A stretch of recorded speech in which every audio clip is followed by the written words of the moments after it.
BNP নিজেদের কামড়াকামড়িতে 200 জনকে মারে ফেলাইছে নিজেদের কর্মীরা। আমরা শাসক হইতে আসি নাই, শোষক হইতে আসি নাই, আমরা জনগণের সেবক হইতে এসেছি। তারেক রহমান 17 বছর পর বাংলাদেশ দোষীল, অনেক আশা ছিল।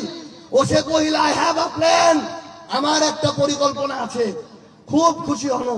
কিন্তু কয়েকদিন যাইতে না যাইতে তারেক রহমান যাদেরকে বিএনপির পক্ষ থেকে মনোনয়ন দিছে, খাতা কলমে প্রমাণ হিসাব করেছে, এর মধ্যে 15 জন হল ঋণ খেলাপি।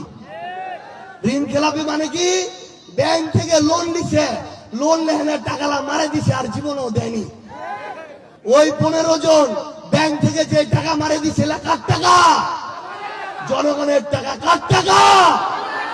ভয়ঙ্কর কথা ওই 15 জন মিলে ব্যাংক থেকে জনগণের 6000 কোটি টাকা লুটপাট করছে। আমরা তারেক রহমানের কাছে জানতে চাই, জনাব তারেক রহমান, আপনার পরিকল্পনা কি?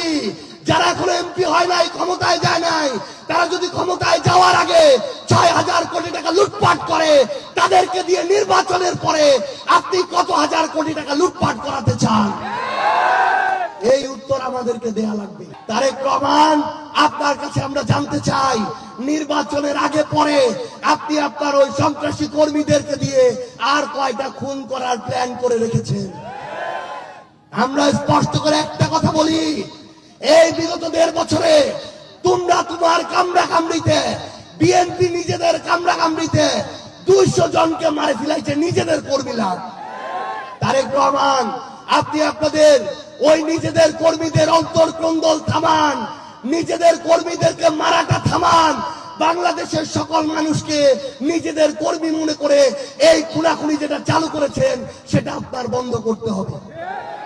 আজকে যদি আমার কথাগুলো এখানে বিএনপির কোন ভাইও শুনে থাকেন, আমরা আপনাকে নিশ্চয়তা দিচ্ছি, ইনশাআল্লাহ আপনি যদি ধানের শীষেও ভোট দেন, এই আসনে যদি শাপলাকলিও বিজয়ী হয়, পরের 5 বছর আপনি আমাদের দ্বারা কোনোদিন অন্যায়ের শিকার হবে না, ইনশাআল্লাহ। আমাদের কোন নেতা কর্মী যদি আপনার সাথে একটা খারাপ কথা বলে, খারাপ আচরণ করে, আমরা তার বিরুদ্ধে ব্যবস্থা নিব, ইনশাআল্লাহ। আমরা কামড়া কামড়ির রাজনীতি করতে আসি নাই, প্রতিহিংসার রাজনীতি করতে আসি নাই, আমরা জনগণের জন্য কাজ করতে এসেছি।